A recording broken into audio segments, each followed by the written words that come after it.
Hey everybody, it's Jason with Parallel Reality coming back with you today with an article from The Federalist. This is dated October 13th, and it says the latest FBI spying makes Watergate look trivial. And is that the Watergate Hotel?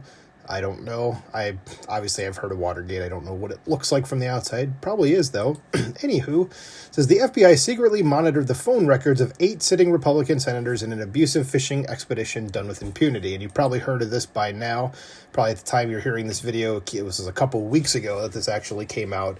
I know the article was on October 13th, but the news was out there a bit before that. So this is in 1972.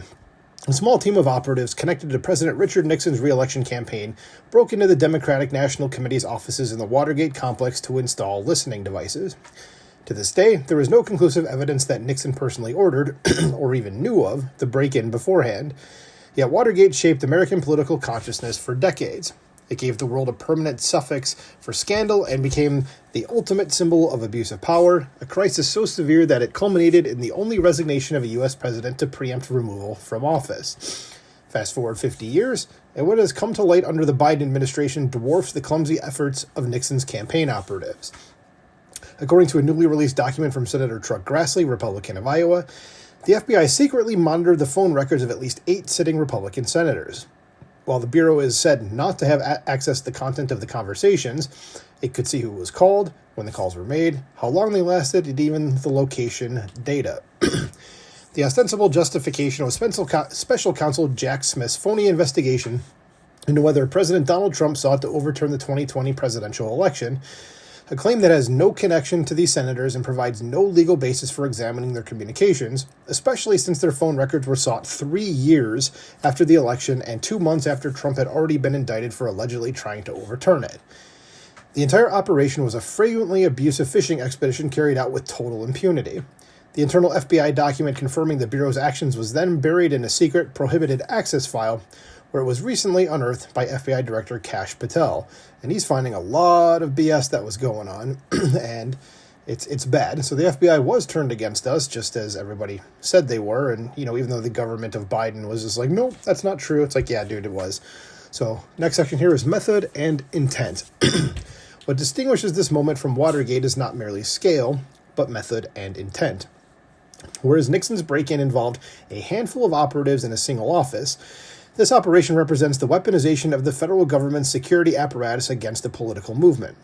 As a highly sensitive investigative matter, or SIM in FBI parlance, it is extremely unlikely that surveillance of senators' communications occurred without the knowledge of senior leadership, including Attorney General Merrick Garland and FBI Director Christopher Wray. And both of those guys should be arrested for sedition or something. They are not good guys. And again, I'll say thank God Merrick Garland was kept off the Supreme Court.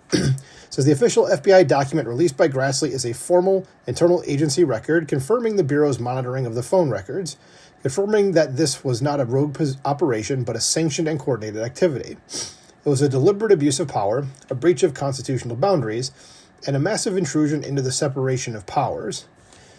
The officials involved are not newcomers. Beyond Smith, Garland, and Wray, the latest document released by Grassley on Monday once again implicates FBI agent Timothy Thibault, a well-known figure in anti-Trump operations.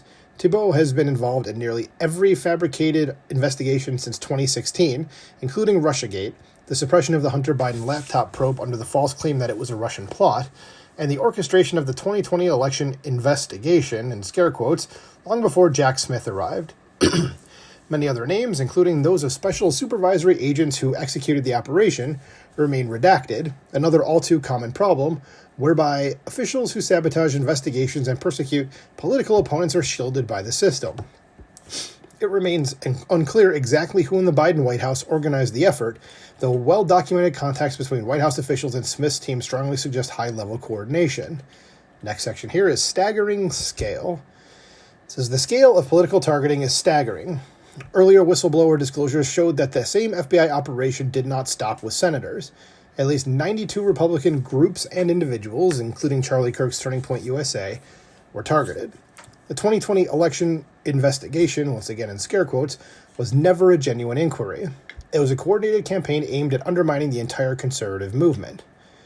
The contrast with Watergate could not be more stark. Private operatives broke the rules, and the system responded. They were prosecuted, and the president resigned to uphold the integrity of the office and the Constitution. Today, official actors break the rules openly, wielding the federal government's immense surveillance powers against their political adversaries, and no one faces accountability. The legacy media either ignores it or presents it as a routine investigation. Why am I saying words that are not right in front of my face? Where Nixon's burglary triggered a constitutional crisis, the FBI spying on senators elicits nothing more than a polite press releases and calls for committees to get to the bottom of it, even from Senate Majority Leader John Thune, Republican of South Dakota, who was not among the 8 senators targeted. And this is why the current crisis is far darker than Watergate. Instead of breaking into an office, senior officials within a Democratic administration broke into the Republic itself. Its laws, its institutions, and the public's trust in government as a neutral arbiter have all been compromised. And yet, there will be no Watergate moment. There will be no early morning raids on the architects of this scandal. There will be no public reckoning. In a few weeks, most people will have forgotten that it ever happened. That is, if they ever heard about it at all. Unless those responsible are held accountable, the government's power will continue to be weaponized, and history will repeat itself. So, yeah, I mean, they probably could have gone into, or I should say it's one guy, the guy who wrote the article, could probably go into this a bit more about exactly what happened, because, I mean, you can still just do like a Google search and hopefully find these articles, though Google tends to favor anything other than conservative media, though there should be at least something on CNN about it, because this is a bit of a scandal, but you can tell it's already been buried because like nobody's talking about it at all. So what do you think about this? Do you think this is worse than Watergate? Let me know in the comments below. Please like, share, and subscribe, and I will talk to you soon. Bye.